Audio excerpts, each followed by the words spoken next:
हमारे धर्म संस्कृति में विज्ञान के सूत्र कैसे निहित हैं, इस बात को समझने का प्रयास करना चाहिए।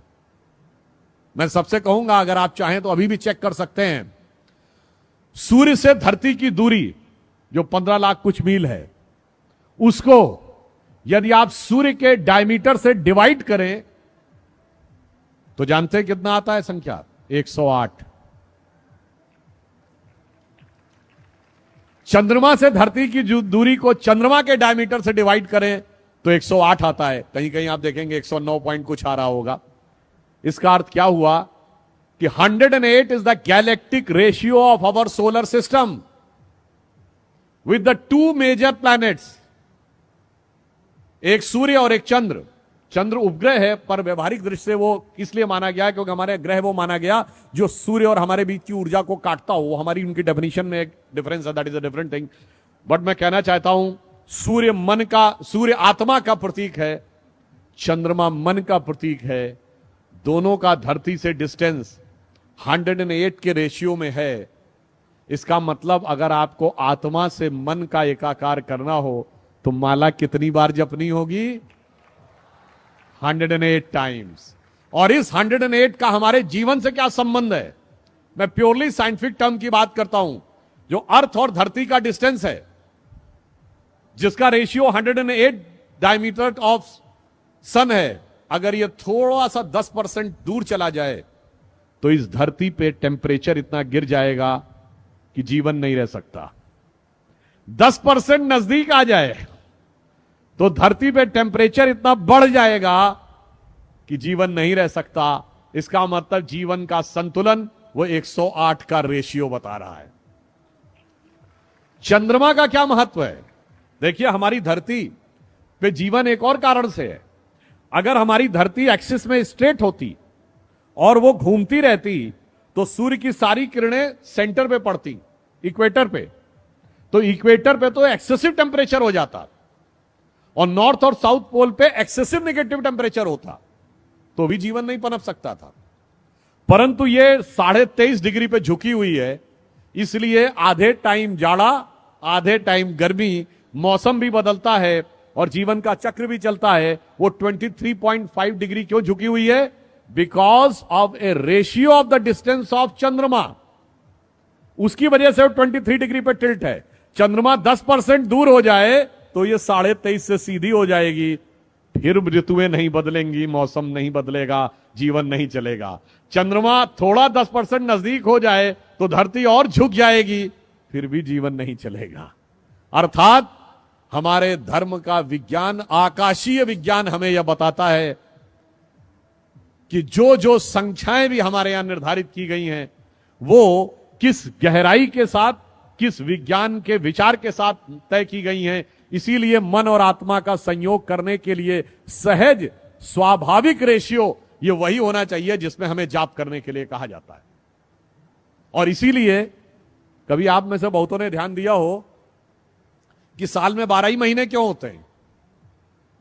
अगर एम्पेरिकल डिवीजन होता तो 10 महीने होने चाहिए थे ना। अगर आप जनरल किसी चीज को एक एम्पेरिकल ढंग से डिवाइड करते तो 10 महीने होने चाहिए थे, 12 क्यों होते हैं? क्योंकि हमारा सारा ज्ञान जो था वो आकाशीय गति के आधार पर था। और जिस दरमियान धरती सूर्य का एक चक्कर काटती है, उस समय में चंद्रमा धरती के 12 चक्कर काटता है। इसलिए 12 महीने एक साल में होते हैं। और जो हमारे मैथमेटिक्स के विद्यार्थी बैठे होंगे, मैं कहूंगा कि आप बड़े से बड़े मैथमेटिक्स से प्रोफेसर से पूछिएगा, सर्किल में 360 डिग्री ही क्यों होते हैं? 300 डिग्री होते समझ में आता, 100 डिग्री होते समझ में आता, 200 डिग्री होते समझ में आता। 360 डिग्री इसलिए होते हैं कि आकाशीय सर्किल जो एक धरती लेती है सूर्य के चारों तरफ, और उस प्रोसेस में 360 time it rotates on its axis, there are 360 degrees in a circle. तो ये मैंने सिर्फ इसलिए आपको बताया कि हमारी हर सोच अंतर से लेकर बाहर तक किस प्रकार जुड़ी हुई है कि भगवान कृष्ण के विराट रूप से लेकर सूक्ष्म रूप तक। अगर आप ये बताइए कि आप जब ध्यान लगाते हैं अपनी आंखों के सामने तो क्या दिखाई पड़ता है? Black colour. इसीलिए भगवान कृष्ण काले हैं, कृष्ण वर्ण हैं।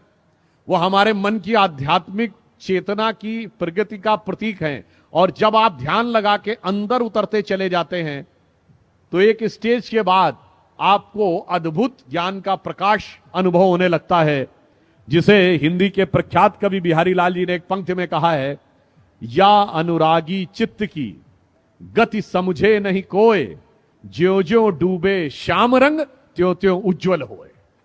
यानी जैसे जैसे आप भगवान कृष्ण की भक्ति में उतरते चले जाएंगे, उज्ज्वलता की अनुभूति आपको होती चली जाएगी।